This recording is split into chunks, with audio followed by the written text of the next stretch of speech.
et participez au premier magazine dédié à l'audio et au podcast. Podcast Magazine. Alors, il y a des gens qui disent non, faut mettre un tiret, et des gens qui disent non, faut pas mettre de tiret. Moi, comme d'habitude, j'ai pas de podcast. C'est intéressant parce que je suis vraiment le cordonnier le plus mal chaussé. D'abord, il est souvent complexe d'avoir une bonne idée au bon moment. Merci pour ce billet acidulé. Oui, mais j'écoutais les replays par contre. Merci Frédéric pour ton et tes billets d'humeur. C'est-à-dire que tu n'as pas ta marque, il est posée, donc si quelqu'un va les déposer maintenant à l'INPI, allez-y. Non. Radio House. 98e épisode de notre club, le pod.club, qui est devenu Podcast Magazine. D'ailleurs, il faudrait que je regarde comment changer de nom pour ce club. L'écriture d'un podcast documentaire, c'est la thématique du jour qui nous a été proposée par Stéphane Berthomé, qui va bien entendu se présenter comme tous ceux qui proposent des rooms. Et la première question, c'est pourquoi avoir proposé cette room ? Alors, petite présentation Stéphane, et puis bien sûr, mais pourquoi une room sur l'écriture d'un podcast documentaire ? Alors, salut à tout le monde. Je me présente rapidement. Alors, le nom, c'est bon, c'est fait. Stéphane Berthomé, ça, tout le monde l'a entendu. Je suis, comme vous l'entendez, avec un accent français, mais je vis au Québec depuis maintenant un peu plus d'une quinzaine d'années. J'ai été dans l'édition, j'ai été dans les médias et je suis dans le podcast depuis 2017. Mes premiers podcasts sont sortis en 2018. Ça fait 5 ans que je fais du documentaire et pour certains du documentaire lourd, c'est-à-dire d'une durée de travail d'environ 1 an. Donc, c'est devenu vraiment pour moi non seulement un métier, mais aussi une passion. Et pourquoi proposer une room de podcast documentaire ? Parce que je pense qu'il y a encore beaucoup de questions, puis il y a une sorte de mystère sur la construction d'un podcast documentaire. Tu sais, le produit fini a l'air souvent simple, évident et j'espère agréable à écouter pour la plupart des podcasts documentaires, mais il y a encore un petit mystère dans la recette, dans la façon dont tu mélanges les ingrédients et l'objectif de cette room, c'est peut-être un peu de démystifier tout ça, puis d'expliquer un peu quels sont les ingrédients, comment on les mélange, à quelle proportion on les mélange et comment on peut faire des bonnes recettes ou de mauvaises recettes. Ouais, alors ça c'est très intéressant parce que c'est vrai que c'est pas tout le monde qui se lance dans l'aventure d'un podcast de documentaire. Ça demande d'abord beaucoup de préparation et plein de choses, mais on en parlera bien entendu dans quelques moments. On vous laisse un peu de l'eau à la bouche puisque nous avons notre brûlatour national qui, je l'espère, comme à sa grande habitude, nous a préparé un petit billet acidulé sur le documentaire et sur l'histoire du documentaire en 2 minutes. C'est ça ? D'abord, c'est un peu l'appréhension, Philippe, pour ma part, que de vous parler d'écriture d'un podcast en présence de Stéphane Berthomé. Donc, je vais peser mes mots. Très honnêtement, je pense qu'on ne va rien lui apprendre à Stéphane Berthomé. La pression qu'on met. C'est même l'inverse qui va se produire. Allez, jingle, et c'est parti pour le billet acidulé de Brûlatour qu'on attend tous. Radio House. L'écriture d'un podcast documentaire, c'est un travail de titan, un travail au long cours, c'est un vrai marathon.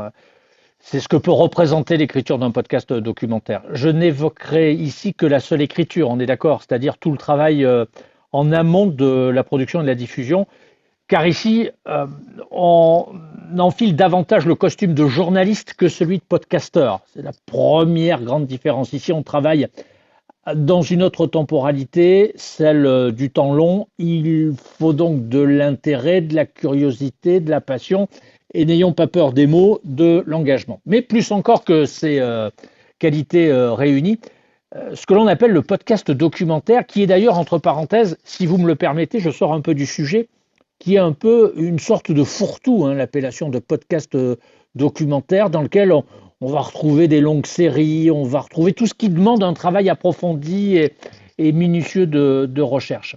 Donc, ce que l'on appelle ce podcast documentaire exige avant tout une certaine disposition d'esprit, me semble-t-il, comme certains ont une certaine idée de la France. Il faut avoir aussi en soi une certaine disposition d'esprit pour se lancer dans cette aventure. Il faut être également patient, je le pense, ou plus exactement être en capacité financière d'être patient. C'est pas tout à fait la même chose. Être en capacité financière d'être patient. C'est un peu comme l'écriture d'un livre ou la réalisation d'un film. C'est-à-dire qu'il faut avoir, j'aimerais bien vous le faire comprendre, il faut avoir les moyens de travailler pendant de longues semaines sans être soumis à des impératifs financiers. J'espère que vous m'avez compris. Bon, j'ai mis en avant 5 pistes à explorer. D'abord, bien connaître le sujet, c'est fondamental, c'est probablement d'ailleurs la condition sine qua non. Elle n'est pas négociable parce que porter et supporter un sujet que vous ne connaissez pas ou que vous ne maîtrisez pas, ou pire, un sujet avec lequel vous n'avez aucun lien, c'est-à-dire aucun atome crochu, ni même aucune once d'affinité, ça va considérablement vous compliquer la tâche. Alors, c'est une chose à savoir, je pense qu'il faut en avoir envie de creuser par exemple le sujet, envie de le partager intelligemment, artistiquement, envie de signer tout simplement un bon travail. Si vous avez une ou plusieurs affinités avec le sujet retenu, je pense que votre travail s'en ressentira et c'est probablement 30% de la réussite. Deuxièmement, faire du terrain. Ce que l'on appelle le podcast documentaire exige que vous y consacriez du temps, beaucoup de temps, souvent des journées entières et pas seulement derrière un écran. On est bien d'accord, ce que vous trouvez en restant derrière un écran, ça a déjà été trouvé parce que c'est sur un écran. Donc si ça a déjà été trouvé, ça a déjà été traité. Donc c'est plus inédit. Et votre démarche, c'est donc quand même de vous transformer en une sorte de détective, une sorte de Tintin reporter qui va humer l'air du temps, qui va collecter des témoignages inédits, des infos jamais traitées, qui va interroger des témoins, par exemple, jamais sollicités. Vous ne les trouverez pas derrière votre écran. Et le podcast documentaire, c'est d'abord être sur le terrain, donc être en immersion. Troisièmement, c'est prendre son temps. Je pense qu'ici, vous n'êtes pas dans le copier-coller, ni même dans le glisser-déposer. On est d'accord, les longs formats demandent un temps d'écriture qui est souvent considérable, prototypesque. Plus c'est long, par définition, plus vous devez scénariser votre podcast. Et croyez-moi, il y en a des choses à mettre, des archives, des nouveaux témoignages, des illustrations sonores, des musiques. Il faut apporter des compléments, revoir, parfois affiner son conducteur, prendre de la hauteur, mettre en perspective, répondre à cette question, pourquoi cette archive, pas une autre? Pourquoi ce témoignage, pas un autre? Et la scénarisation, c'est un métier, c'est un vrai casse-tête. Quatrièmement, aimez perdre du temps. Vous lisez, vous cherchez, vous sortez, vous consultez, vous questionnez, vous fouillez, vous rencontrez, vous écoutez, vous fouinez. Alors souvent, cela débouche sur rien ou si peu parce que vous avez pris une fausse piste. Vous commettez ce que l'on appelle un hors-sujet, qui sont nombreux d'ailleurs, beaucoup plus nombreux dans le travail au long cours qu'un travail rapide. Il faut être aux aguets en permanence. Ça vous permettra de vite bénéficier d'une vue à 360 et de vous imprégner au maximum de ce sujet et de rendre visible finalement le fil de votre podcast, la ligne de départ et la ligne d'arrivée qui doivent être selon moi beaucoup plus matérialisées qu'un travail classique. Et puis cinquièmement, pour terminer, il faut bien s'entourer, forcément, assurément, nécessairement, impérativement, parce que le collectif c'est l'émulation. Alors un tel vous indiquera peut-être une nouvelle information qui vous aura échappé. Un autre vous permettra d'entrer en contact avec ce que l'on appelle un bon client. Bon, les gens autour de vous en plus apprécient toujours de mettre leur pied à l'édifice, leur pierre à l'édifice. C'est une question de fierté. Il ne faut pas les empêcher parce que votre scénario est aussi susceptible d'évoluer dans la bonne direction grâce à des rencontres qu'on fait par hasard et qu'on n'avait pas prévues. Bon, il est toujours très enivrant, Philippe, pour terminer, Christophe, de terminer là aussi un travail au long cours. Je vous partage quelques ressentis très personnels pour le coup. Quand on a pu produire une aventure qui a demandé du temps, du travail, qui a parfois été marquée, c'est souvent mon cas parce que je suis assez dans la sensiblerie qui est souvent marquée par des périodes de découragement, ça compte dans nos vies quotidiennes parce que celles-ci sont malmenées dans ce que l'on appelle le partout tout le temps. Et là, on a pris du temps pour proposer et produire un travail de qualité, parfois un vrai presque travail d'universitaire pour illustrer mes propos et pour terminer en 10 secondes. Les éditions HF ont, je crois, l'année dernière, me semble-t-il, ou il y a 2 ans, produit un hors-série complètement prototypesque sur les 100 ans de la radio française. Ça avait demandé beaucoup de travail, beaucoup d'énergie. Alors, c'est toujours 70% de plaisir, 30% de souffrance. Et quand vous voyez le hors-série qui est matérialisé, que vous voyez le taux de commande augmenter, tout ça, c'est quand même très grisant, Philippe. Bah oui, c'est très grisant et ça demande obligatoirement Radio House. un gros travail. Ça, c'est clair. Ce gros travail, Stéphane, tu le connais, tu le maîtrises. On commence par quoi quand on veut faire un documentaire ? On commence par pas écouter Brûlatour le matin parce qu'il vous fout les jetons. Alors attends, il y a un espèce de Est-ce que de grésillement. t'as un écho? Hop, attends, bouge pas. Non, bouge c'est bon. pas. Est-ce que je suis un peu trop fort? Je suis bon là? Non, c'est bon. Non. Attends, il y a C'est un pas moi. grésillement. Ah, ça y est, il est parti. Que l'on C'est bon. n'entend plus. Bon. Alors c'est pas moi. Non, on commence par quoi? J'ai bien aimé ce que Brûlatour nous a dit parce que c'est vrai que ça ressemble beaucoup au travail d'écriture d'un livre, parce que c'est un travail qui, à mon avis, est un mélange entre le sprint et la course de fond. C'est-à-dire qu'il faut être capable de donner un effort intense sur certains éléments de ton travail, de ta recherche, de ton écriture, de tes rencontres, de tes enregistrements, etc. Et en même temps savoir que tout ça s'inscrit dans une démarche qui va être certainement assez longue.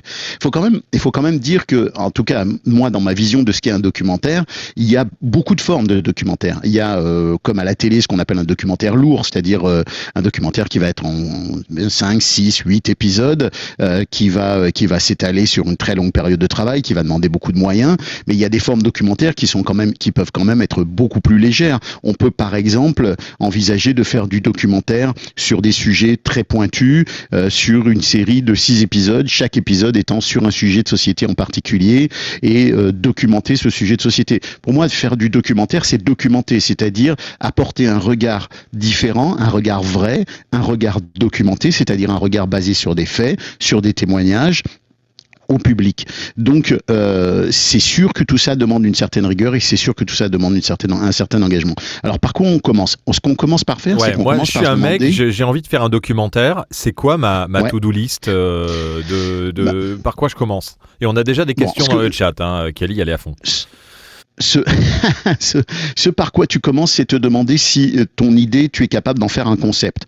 Parce qu'il y a une énorme différence entre avoir une idée et avoir un concept. Avoir une idée, c'est dire, moi je veux faire un documentaire sur l'adoption des chats en France, par exemple, sur le système d'adoption des chats, et savoir un petit peu comment ça marche, qui sont les gens qui adoptent, comment on adopte, comment ça se passe, est-ce que ça se passe bien, est-ce que ça se passe mal. Tu as vu, j'ai choisi un sujet relativement peu conflictuel, peu risqué. Donc, ça c'est une idée, c'est pas un concept. Le concept, c'est comment je vais traiter cette idée. Quel est l'angle par lequel je vais adresser cette idée à mon public? Qu'est-ce que ma démarche va démontrer de nouveau? Qu'est-ce que ma démarche va apporter comme regard nouveau sur ce sujet-là? Et ça fait toute une différence. C'est très important. C'est comme un film en fait. C'est-à-dire que tu dois ou comme un papier. C'est-à-dire que tu dois prendre un angle. C'est-à-dire, et je rappelle l'angle parce que c'est vrai que moi l'angle, il y a des gens pour qui c'est très clair ce qui est un angle. Et moi, on m'a expliqué une fois par rapport au cinéma, c'est quoi un angle? Un angle, par exemple, c'est assassinat de John Kennedy.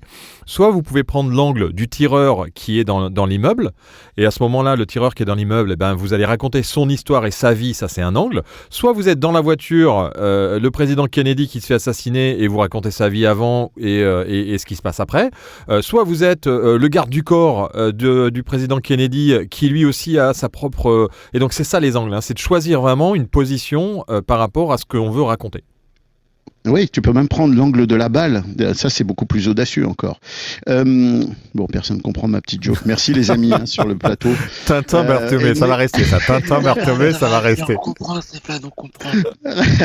Mais oui, c'est exactement ça. Et ça, c'est important à savoir et à appréhender dès le début. Parce que, au fond, avoir une idée, et c'est important, c'est essentiel. Pourquoi? Parce que on ne dépose pas une idée. Personne ne peut dire ça c'est mon idée. Par contre, quelqu'un peut dire ça c'est mon concept. Ça c'est la vision que moi j'ai eue de ce sujet-là et c'est la façon dont moi je vais le traiter par tel angle et de telle façon. Alors c'est donc le traitement que tu apportes à ton sujet. Moi il y a une question qu'on me posait énormément à chaque fois que je proposais un sujet au début. Maintenant je pense que c'est assez clair pour les gens qui travaillent avec moi, pour les diffuseurs.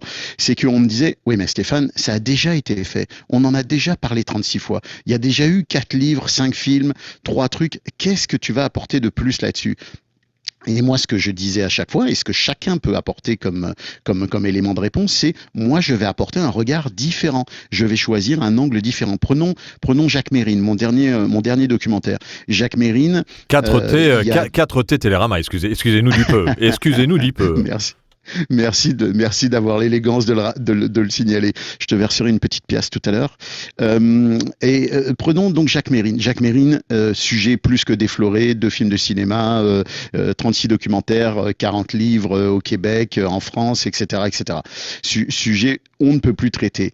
Je pense que l'angle que moi j'ai choisi, c'est-à-dire la vision qui a été donné de Jacques Mérine dans les médias, le lien, la relation qu'a établi Jacques Mérine entre les médias et lui, la façon dont lui s'est mis en scène dans sa carrière criminelle, la façon dont sa carrière criminelle a été menée en fonction de ses propres allégations, de la propre vision qu'il avait de sa vie, change et apporte un angle différent à ce sujet-là.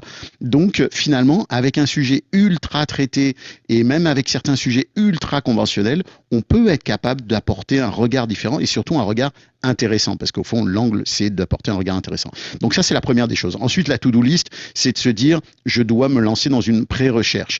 Alors, pour revenir à un point que Brulatour soulignait tout à l'heure, c'est que oui, faire du podcast d'enquête ou du podcast documentaire, c'est long. Oui, ça peut coûter de l'argent. Mais en même temps, quelqu'un qui se lance dans un podcast hebdomadaire récurrent, qui va enregistrer ses émissions toutes les semaines, qui va chercher ses invités, qui va enregistrer, monter, lancer en ligne, etc., il va se consacrer à un travail de titan sur le long terme, on le sait très bien.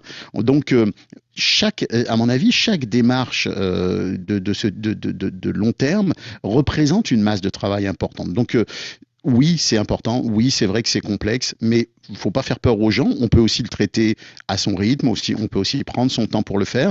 Et moi, je trouve qu'il y a un côté du travail documentaire, un peu comme faire de la couture ou vous allez faire du sport de temps en temps. C'est que c'est quelque chose que tu peux très bien mener en parallèle de tes autres activités. Ça peut être une passion qui t'anime et tu montes ton dossier petit à petit. Tu prends ton temps dehors de tes heures de travail. Tu vas le week-end, tu fais tes rencontres, t'enregistres, etc. Donc c'est un travail qui peut très bien être mené au long cours sans être non plus un truc à plein temps. Ouais, il faut une sacrée organisation quand même. Il y a quand même une bonne organisation. Mais tous les gens qui se lancent dans le podcast réalisent à un moment donné qu'il faut être organisé. Ça, je pense qu'il n'y a pas de mystère avec ça. On le sait. C'est tous les gens qui font ça au long cours. Je veux dire, si on prenait Cernobori, la quantité de travail qu'il déploie pour faire ses émissions, pour faire ses épisodes, elle est phénoménale. Alors, est-ce que c'est du podcast documentaire ou pas ? Ça se discute, mais il reste que c'est un travail phénoménal. Et les gens qui font ce type de podcast-là déploient ce type de travail-là. Mais bon, pour revenir à ta to-do list, il faut faire sa pré-recherche. Et la pré-recherche, c'est quoi ? C'est la faisabilité du projet. Est-ce que j'ai de la matière sur ce projet ? Est-ce que, en faisant de la recherche, et comme le disait encore une fois Brulatour, il a tout dit finalement, pas sur Internet, pas que sur Internet. Bien sûr qu'Internet, c'est important. Bien sûr qu'on trouve aujourd'hui sur le web toute l'architecture d'une histoire, de n'importe quelle histoire. Mais il faut dépasser ce volet-là. Et le dépasser, c'est aussi, dans une pré-recherche, aller questionner les gens qui étaient plus ou moins mêlés à cette affaire. Donc, les trouver d'abord, les identifier. Ensuite, trouver leurs coordonnées, prendre contact avec eux, savoir s'ils ont quelque chose à dire d'intéressant, s'ils ont envie de parler, lire les bouquins. Moi, je travaille beaucoup aussi sur la littérature parce que on a un peu tendance à oublier, vu qu'on est dans un univers numérique, que l'une des principales sources de connaissances est l'une des plus fiables sources de connaissances parce qu'elle est elle-même vérifiée. vérifié en interne, au préalable, c'est quand même le livre. Et moi, je m'appuie beaucoup sur les bouquins qui sont faits, et parfois des bouquins qui sont très anciens, qui t'apportent des informations inédites qui ont été oubliées, qui sont pas rapportées dans les médias ou qui sont pas rapportées sur Internet. Et puis, je regarde les films, je regarde aussi les films de fiction. Donc, il faut aller chercher vraiment tout ce qui touche de près ou de loin à notre univers, constituer un premier document qui va être un document qui raconte l'histoire de tel qu'on l'a documenté, tel qu'on en a identifié les éléments importants, et puis se faire une liste d'intervenants possibles. Parce que le documentaire existe peu, souvent ou très rarement sans intervenant. Si par exemple c'est un témoignage unique au long cours, ce qui peut être très documentaire, ça peut se faire, mais la plupart du temps, on le sait, dans le documentaire, il y a une multitude d'intervenants. Donc il faut les identifier, s'assurer qu'ils sont capables ou qu'ils ont envie de parler. Et là déjà, tu as une bonne base pour commencer à démarrer ton travail. Donc avant que alors c'est vraiment dans le démarrage, hein, et puis ceux qui ont des questions, vous pouvez bien sûr les poser soit dans le chat, soit monter sur la room, bien entendu. Sur la stage, sur la scène même, on va parler français, allons-y. Donc par exemple, oui, pour ceux qui Mérine, c'est Mesrine, hein. Enfin, mais Mesrine ne se prononce pas Mesrine, ça se prononce Mérine. C'est Stéphane qui me l'a appris au Paris Podcast Festival, puisque pour moi, dans ma jeunesse, on parlait de Mesrine et pas de Mérine, mais c'est bien Mérine qu'il faut prononcer. Ouais, puis moi, c'est sa famille qui me l'a appris. Donc en même temps, quand tu parles de la famille et qu'ils disent nous, on s'appelle Mérine et pas Mesrine, bon bah tu t'inclines. Oui, non mais c'est ça, c'est pour ça que je le précise, parce qu'il y en a peut-être qui disent mais Mérine, mais qui est-ce qui a fait des films sur Mérine, Mesrine.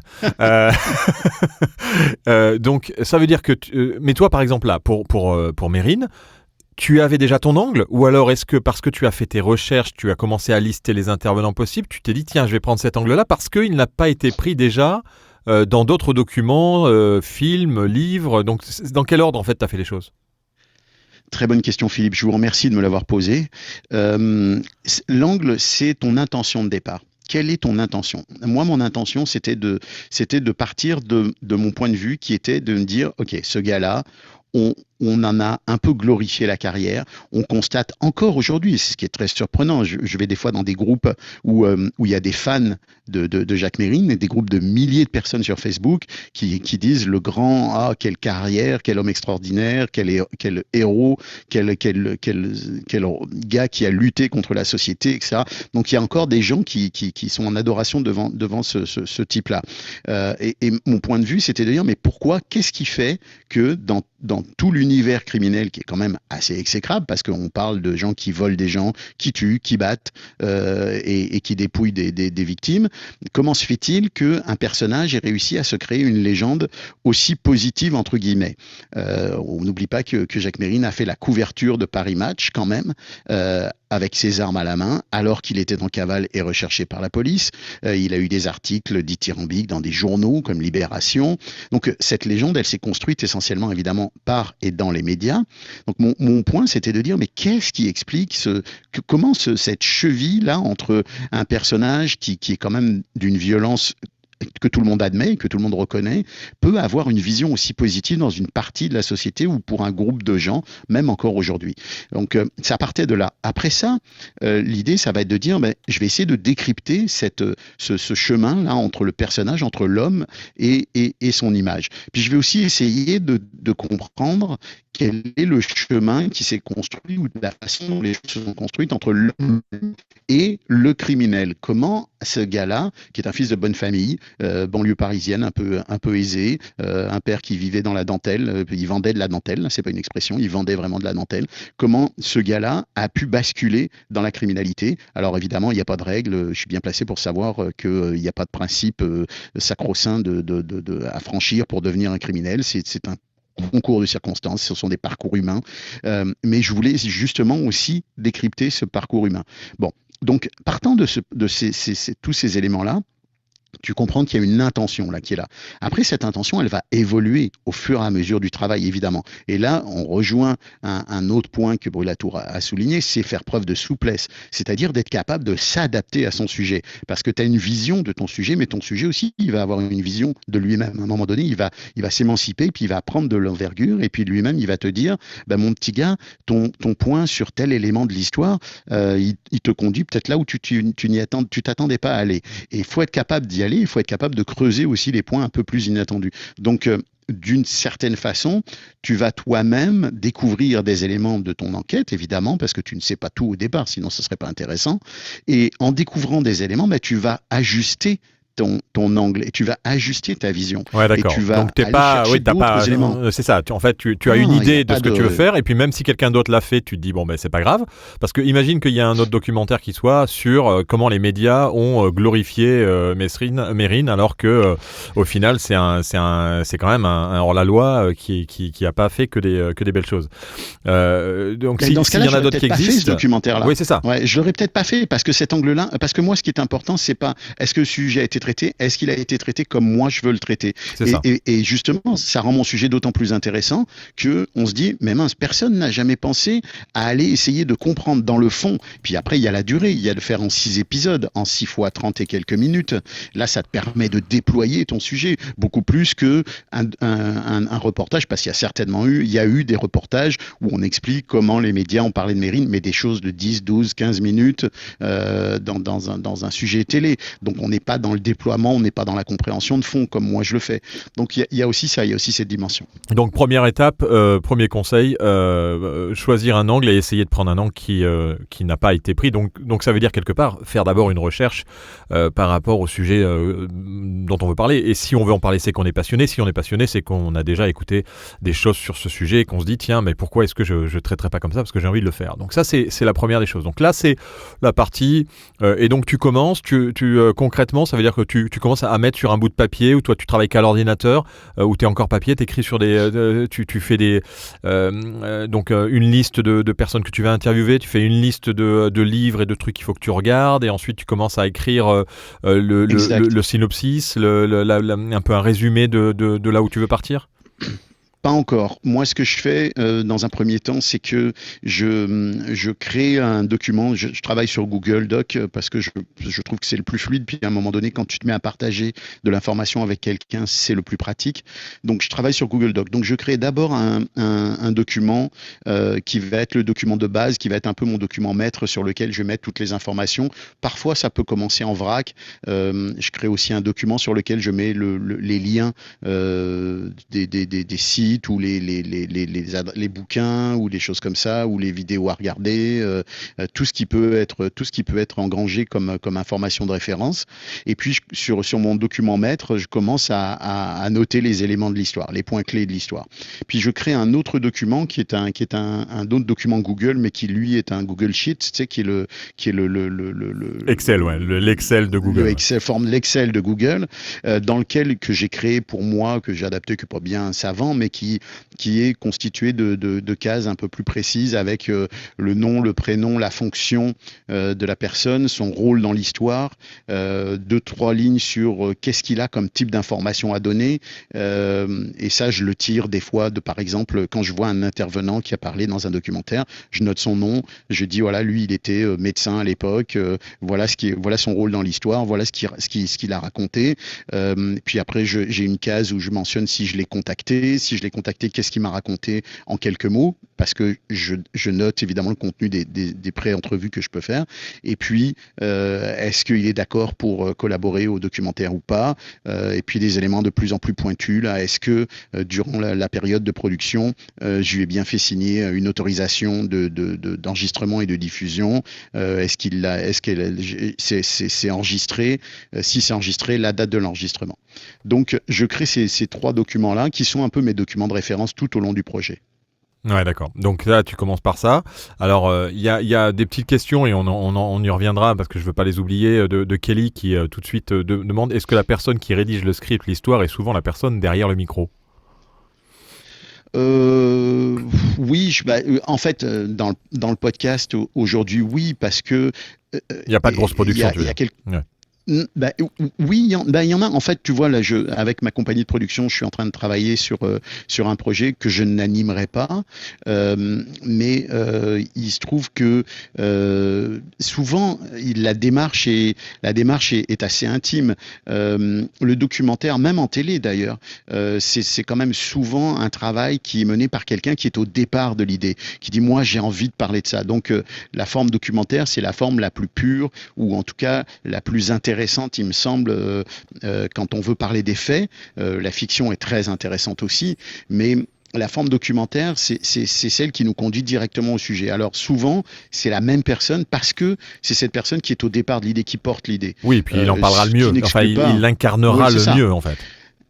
Ce qui n'exclut pas qu'on puisse, par exemple, s'attacher à un sujet en particulier et qui est quelqu'un qui le scénarise, qui le développe et qui est un animateur ou une animatrice qui viennent raconter le sujet. Parce qu'il y a le documentaire incarné, c'est-à-dire le documentaire qui est porté par quelqu'un qui a un rôle d'une certaine façon au sein de ce sujet-là. Et puis, il y a le documentaire qui est un documentaire un peu plus narré, là, qui est un documentaire un peu plus d'observation, qui va parler d'un sujet, mais un peu plus loin, moins impliqué dans le sujet, moins proche du sujet.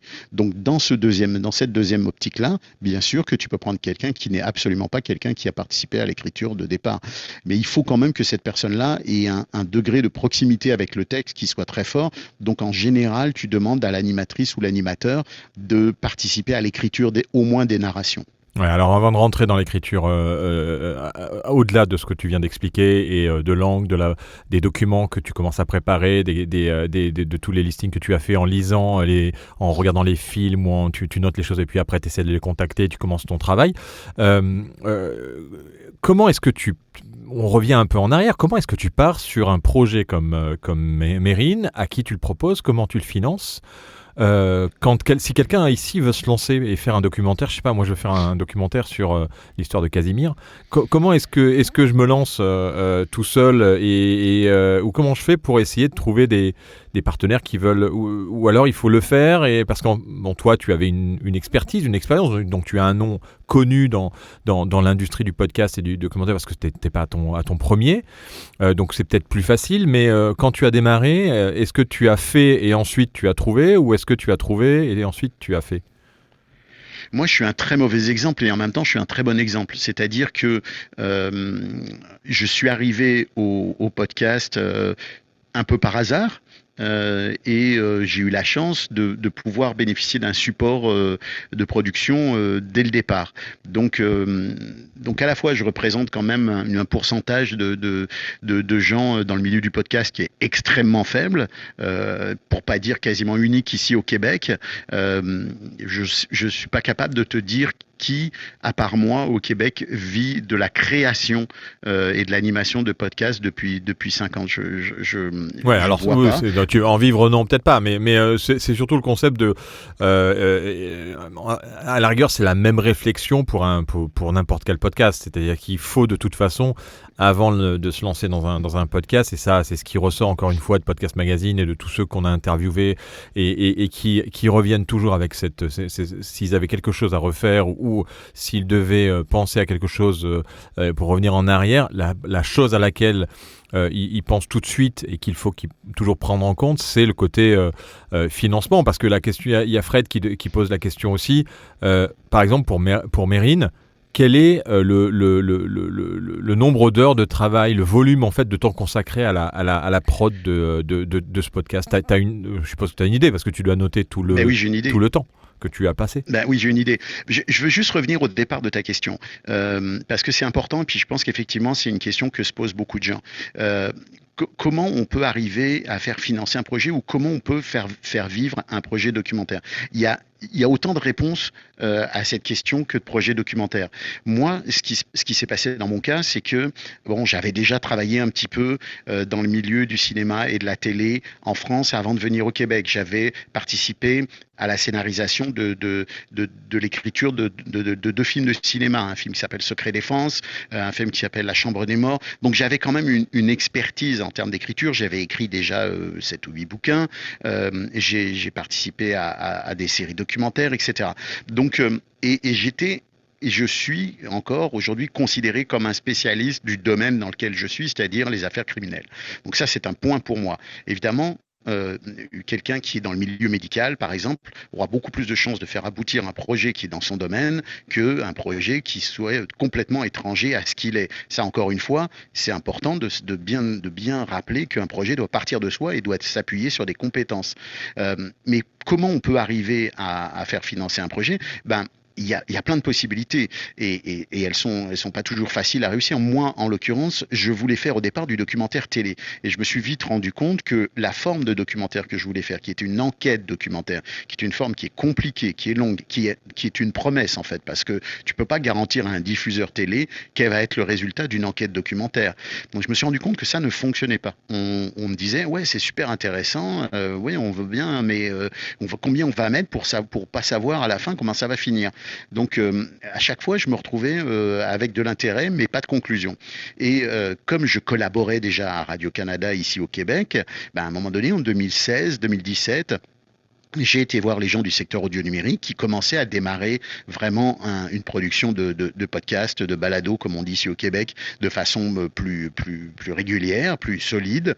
Et je leur ai dit, moi j'ai des projets, voilà, mais j'ai des idées, je voudrais faire du podcast documentaire, etc. Et c'est comme ça que ça a démarré. On a fait des essais, on est parti sur 2-3 hypothèses, on a essayé des pistes, j'ai essayé d'ouvrir quelques portes sur des sujets. J'avais déjà des idées et j'avais notamment un projet qui est devenu ensuite un documentaire qui s'appelle L'Affaire Dupont, qui était un documentaire télé au départ, qui avait été acheté par un producteur de télé, qui l'a gardé pendant 2 ans sans que ça fonctionne, qui est devenu un balado, donc qui est devenu Dupont l'Incorruptible, qui est devenu maintenant un livre, et qui va peut-être un jour devenir un documentaire télé, qui va oui, parce que c'est ça.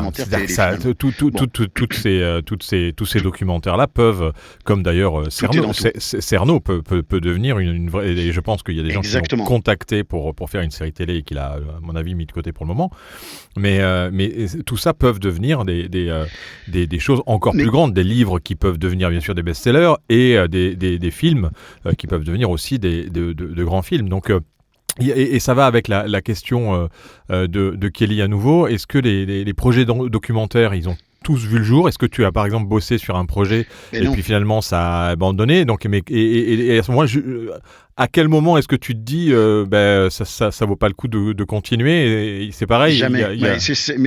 Mais ça, tu sais, c'est une question de philosophie de vie. Moi, je me dis le dernier, celui qui gagne, c'est celui qui abandonne pas. La devise que j'apprends à mon fils, c'est un Berthomé n'abandonne jamais. Alors, ça peut paraître un peu. Il s'appelle pas Tintin, ton fils. Non, mais ça peut paraître un peu réducteur comme projet de vie. Mais il reste que l'affaire Dupont, par exemple, j'en parle beaucoup parce que c'est un projet que j'ai porté et qui m'a porté aussi. La famille Dupont, l'affaire Dupont, c'est l'histoire d'une famille qui essaye de se battre pour rétablir l'honneur de leur père qui a été découvert mort dans sa voiture en 1969 dans une petite ville ici au Québec à Trois-Rivières et dont on a dit qu'il s'était suicidé alors que vraisemblablement il a été assassiné. Bon, et donc cette famille-là, depuis ces années-là, essaye de rétablir l'honneur de leur père. Ils ont fait tout un tas de poursuites, de trucs, de machins, de démarches, bref. Et donc moi j'ai rencontré pour la première fois cette famille peut-être en 2014-2015. Donc c'est un projet que j'ai porté, avec lequel je me suis approprié très très tôt. Et pendant des années j'ai essayé d'en faire une série télé, ça n'a pas fonctionné. Ensuite je suis arrivé au secteur audio numérique. On a démarré sur un autre projet audio numérique, un autre balado, et ce projet-là était pas encore du tout dans le droit fil de la production. Il n'était pas question de le faire. À un moment donné, je l'ai ramené en disant vous savez, j'ai ce bon projet-là, etc., etc. Donc, au fond, l'objectif, selon moi, c'est de jamais, si tu crois à ton projet, ne l'abandonne jamais. Ne le laisse jamais tomber. Dis-toi qu'à un moment donné, tu peux trouver l'opportunité de le faire. Alors, pour revenir à comment le faire, bien sûr qu'il y a à aller convaincre un diffuseur ou un producteur. Et en France, Dieu sait s'il y a quand même des maisons de production qui sont ou indépendantes ou qui appartiennent à des groupes et qui font quand même des choses originales, qui vont écouter, lire les contenus qui leur sont proposés. Donc c'est d'être capable de pitcher son projet solidement de la meilleure façon qui soit à l'une de ces maisons de production. Alors ça peut être Arte Radio si ton documentaire est intimiste, ça peut être Binge Audio si c'est très sociétal, ça peut être France Culture si c'est un peu plus dédié à un angle culturel ou historique ou tu vois, ou un peu plus plus philo. Donc il y a tout un univers, il y a toute une kyrielle de possibilités que tu peux essayer de faire. Puis si tu n'y arrives pas, tu peux aussi essayer de transformer ton sujet et de le traiter différemment.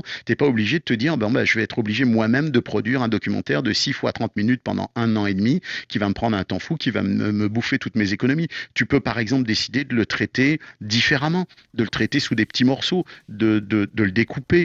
Donc il y a quand même, moi je crois qu'il y a quand même, si tu crois à ton sujet, et c'est ça l'outil formidable qu'est le podcast, c'est que si tu crois à ton sujet, il y a une voie pour y parvenir, il ne faut pas la lâcher.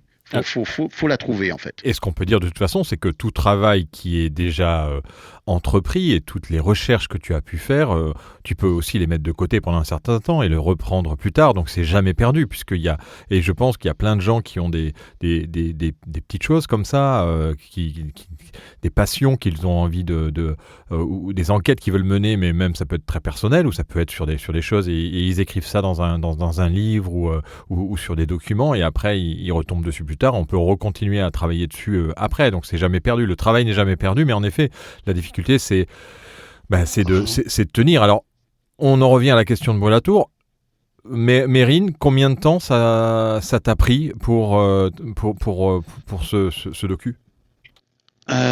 J'ai pas les chiffres exacts en tête parce que je suis pas devant mon ordinateur et évidemment que ces chiffres-là ils existent puisque moi comme je travaille avec des diffuseurs et notamment Mérine a été coproduit par Radio-Canada et France Culture, j'ai un contrat qui comprend la durée de mon travail.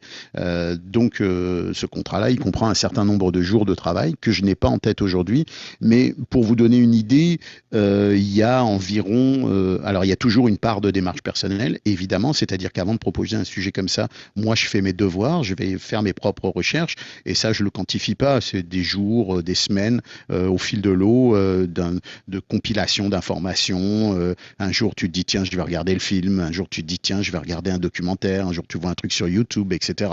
Donc tu flânes un peu comme ça autour de ton sujet là, sans vraiment te décider à t'y engager complètement. Et puis quand tu as passé cette étape-là, je te dirais qu'un sujet comme Mérine, c'est environ 8 mois de travail. Ah ouais, carrément.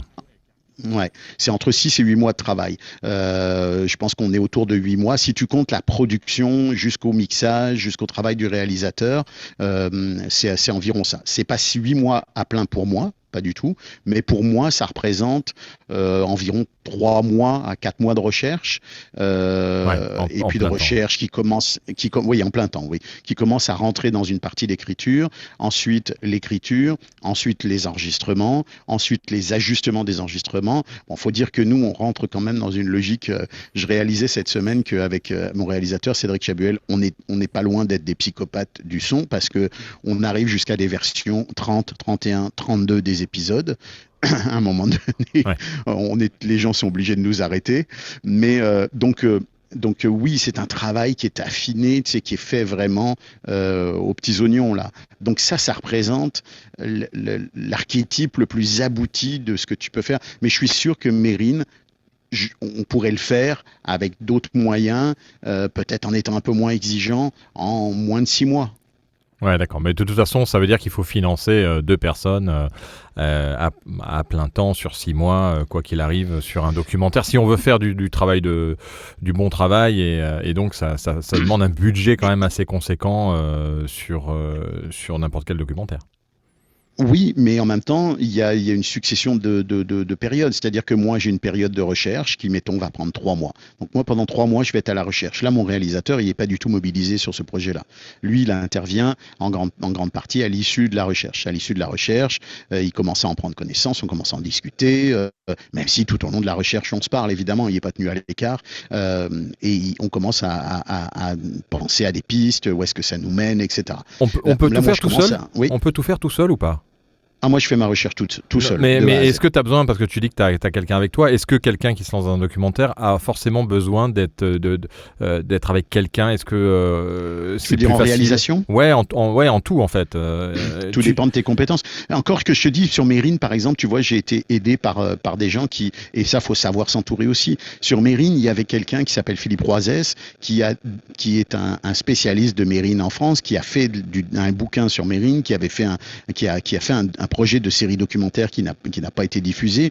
Donc ce gars-là, je suis allé le chercher et lui, il a apporté des éléments à la recherche. Donc il faut savoir s'entourer. Mais oui, tout dépend de ton degré de compétence. Oui, tu es capable. Moi, si tu veux, pour arriver au résultat de la série Mérine pour Radio-Canada et France Culture, on n'est pas dans moi, je suis pas dans ce registre-là. Attention, on parle d'un travail de réalisation qui est un travail d'orfèvre, là. J'ai la chance de travailler avec Cédric Chabuel, qui est, selon moi, et sans flatterie aucune, certainement le meilleur réalisateur au Québec et l'un des meilleurs réalisateurs audio que tu peux entendre n'importe où en francophonie. C'est un gars qui est à la fois un musicien, qui est à la fois un artiste, qui est à la fois un technicien. C'est une perle. Donc, évidemment que ça joue beaucoup, mais tu peux te mettre avec quelqu'un qui va te donner des conseils techniques ou t'aider d'un point de vue technique. Puis t'es pas obligé d'aller jusqu'à ce niveau d'exigence-là non plus. Oui, non, un documentaire bien fait, ça n'exige pas non plus la perfection. Ça grésille à nouveau, je sais pas si c'est un câble chez toi qui... on a à nouveau un grésillement qui arrive. Et là, c'est moi, tu grésilles. Mais je sais pas si... Je pense que ça vient de chez toi parce que si tu mutes ton micro, à mon avis, il n'y a plus de grésillement. À moins que ça vienne de chez moi, mais je pense pas. Ouais, non, ça vient de chez toi, c'est ça. Il y a un grésillement écoute, j'essaie de pas trop bouger. Et là, ça y est, c'est bon. Ça continue ? Non, c'est bon, ça s'est arrêté. Ok. Nickel. Parfait. Il nous reste 10 minutes, donc on va vraiment... il faut vraiment, parce qu'il y a plein de choses... il faut enchaîner, parce que après, une fois que tu as fait tout ça, comment est-ce que tu commences à écrire ton épisode ? Comment est-ce que tu structures la rédaction et à quel moment est-ce que tu reviens beaucoup sur ce que tu as commencé à écrire ? En fait, tu le rédiges, ensuite tu le lis. Comment ça fonctionne une fois que ça y est, t'as les éléments et tu es prêt à faire tes épisodes ? Comment ça se passe ? En fait, il faut que tu identifies les 3 éléments clés de ton histoire. L'action, qu'est-ce qui se passe ? Où est-ce que ça se passe ? Et qui agit ? Comment ça se passe ? Qui sont les acteurs de cette action-là ? Une fois que tu as ça, moi je travaille selon les principes du cinéma. C'est-à-dire que je vais faire du scène à scène, quasiment. Je vais découper mon histoire en morceaux de façon très fin, où je vais avoir telle action, tel lieu, tel personnage qui fait ça, et après on passe à la suivante. C'est quasiment un intérieur, jour, fin d'après-midi, tel personnage. Et machin fait ça, il se rend à tel endroit, et là il rencontre un tel, et là il se passe ça. Fin de la scène suivante. Mais avant de faire ça, j'ai pris mon histoire, j'ai pris mon récit et je l'ai rédigé de façon assez comme un synopsis finalement. Un synopsis, c'est quoi ? C'est une histoire qui se suit et qui se lit de façon articulée, sans être découpée. Hein. Tu sais, il se passe ça, les gens font ça, ils vont là, mais là ils rencontrent un tel, puis là après il va se passer ça, puis au final voilà comment ça se termine.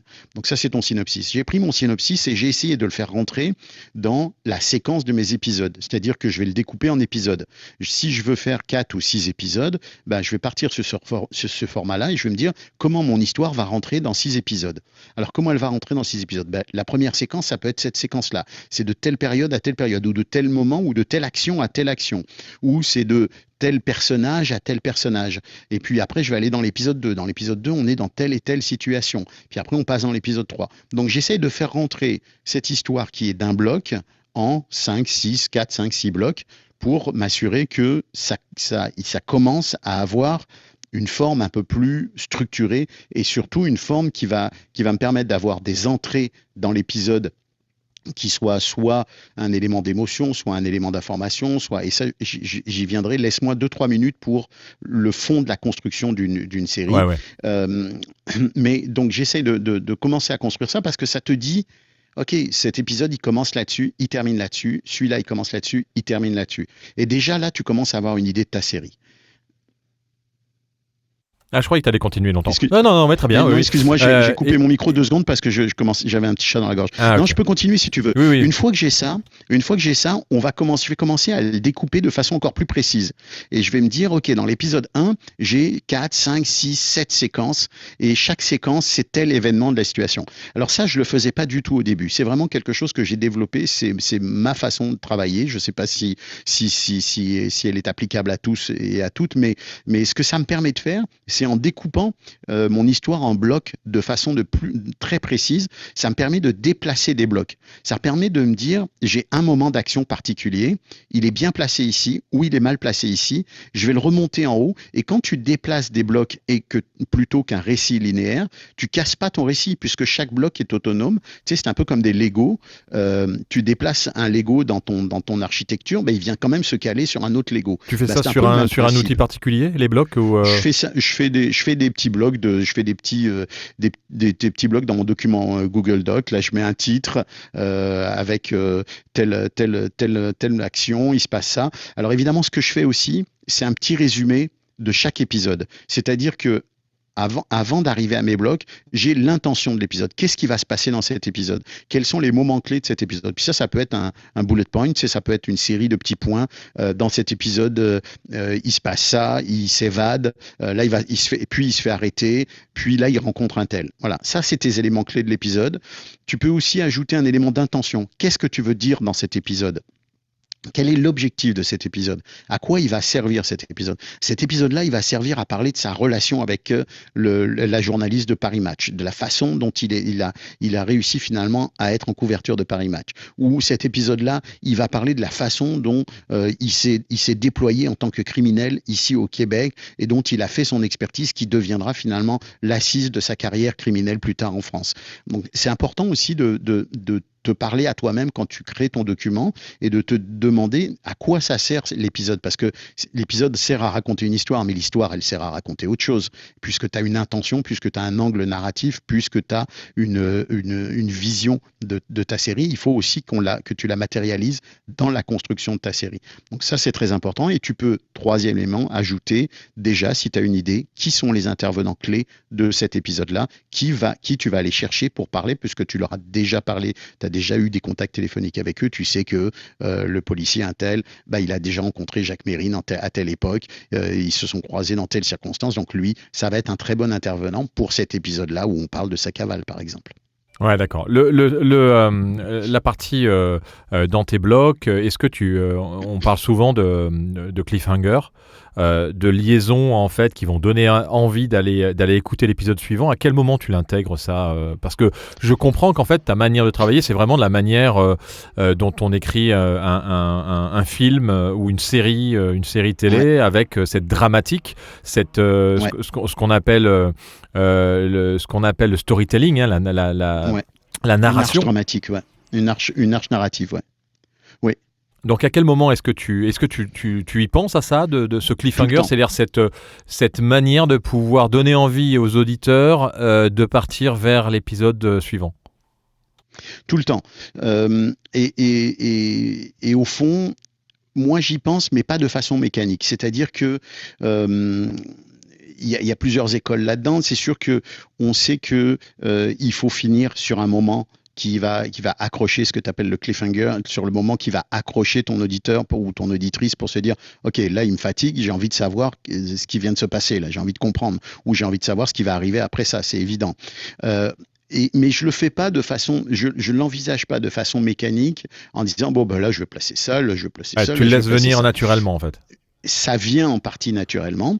Et là, je dois dire que dans cette partie du travail, on est déjà à la réalisation avec mon réalisateur et que Cédric met sa main là-dedans et me dit moi, je pense que ce serait bien qu'on ait ça à ce moment-là, qu'on ait tel moment à ce moment-là. Parce que lui, il a participé aux enregistrements, il a fait les dérochages. Donc, il a déjà lui aussi une sorte de vision audio. C'est particulier ce que je viens de dire, une vision audio, mais il a déjà une idée qui s'est construite sur l'audio qu'il a déroché. Donc lui aussi, il commence à avoir sa vision de la série. Et là, il dit ouais, mais là, tu vois, tel intervenant, il a un moment d'émotion, ce serait pas mal comme choix.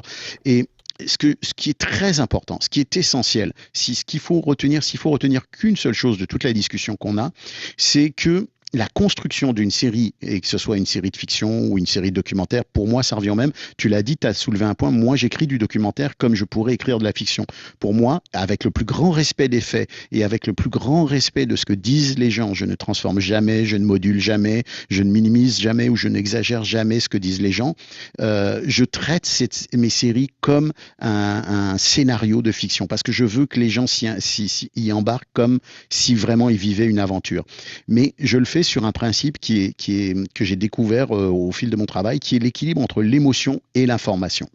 L'information, c'est quoi? C'est l'action, c'est qu'est-ce qui se passe, c'est les interactions entre les personnages, c'est un élément d'information sur l'histoire, c'est machin se fait arrêter ou machin part en cavale.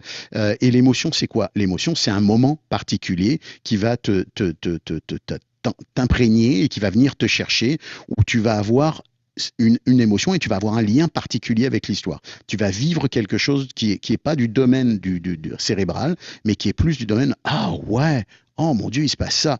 Et cet équilibre-là, il est essentiel. C'est ça qu'il faut tout le temps avoir en tête quand tu construis un épisode. Et finalement, un cliffhanger, qu'est-ce que c'est? Un cliffhanger, c'est soit un moment d'émotion, soit un moment d'information.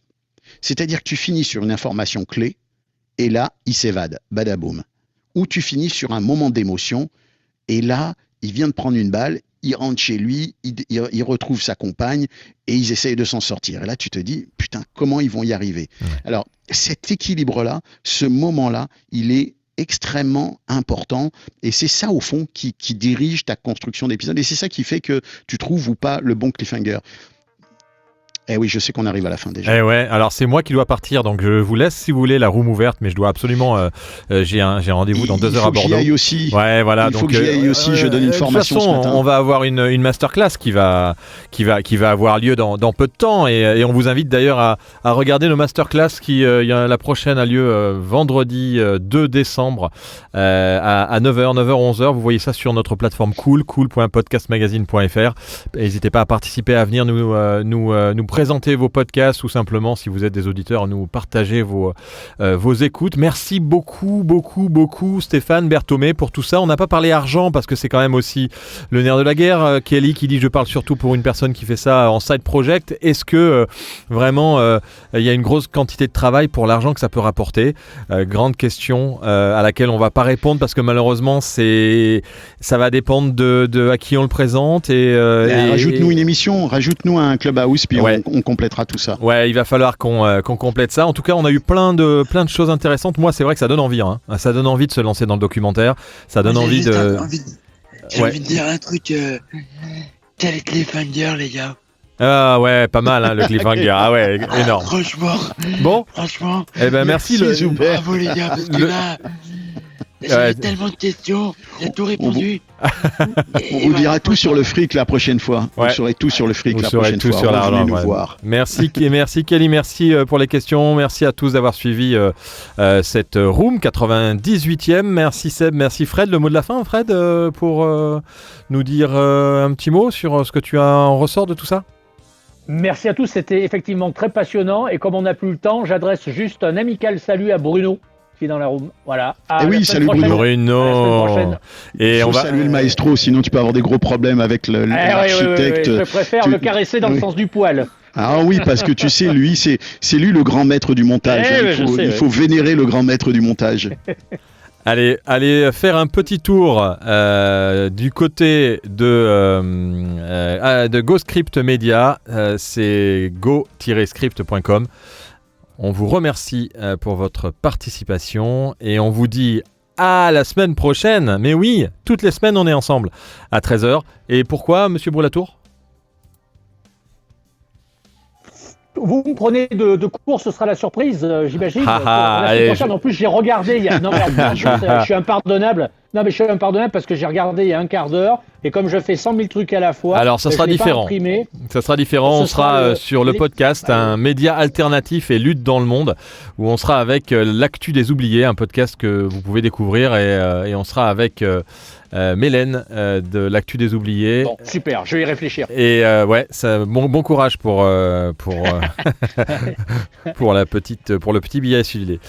Vous retrouvez c'est un parcours du combattant toutes les semaines. Hein. Vous retrouvez Stéphane sur son site go-script.com et n'hésitez pas à le contacter si vous avez des projets de documentaires.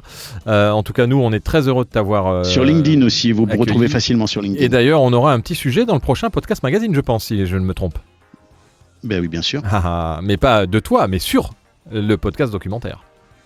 Ah oui, c'est vrai. Bah oui, c'est vrai. Bah oui, t'es dans le secret des dieux. Je suis dans le évidemment, secret des dieux.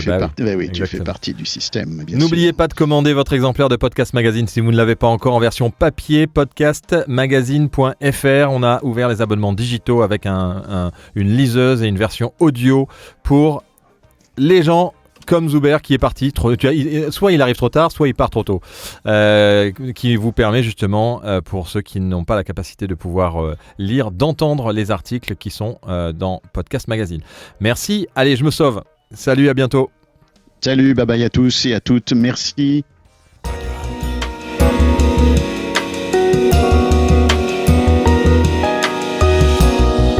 Une production Radio House. Découvrez et participez au premier magazine dédié à l'audio et au podcast. Podcast Magazine. Alors, il y a des gens qui disent non, faut mettre un tiret, et des gens qui disent non, faut pas mettre de tiret. Bon, moi, comme d'habitude, j'ai pas de podcast. C'est intéressant parce que je suis vraiment le cordonnier le plus mal chaussé. D'abord, il est souvent complexe d'avoir une bonne idée au bon moment. Merci pour ce billet acidulé. Oui, mais j'écoutais les replays par contre. Merci Frédéric pour ton et tes billets d'humeur. C'est-à-dire que tu n'as pas ta marque qui est déposée, donc si quelqu'un va les déposer maintenant à l'INPI, allez-y. Non. Radio House.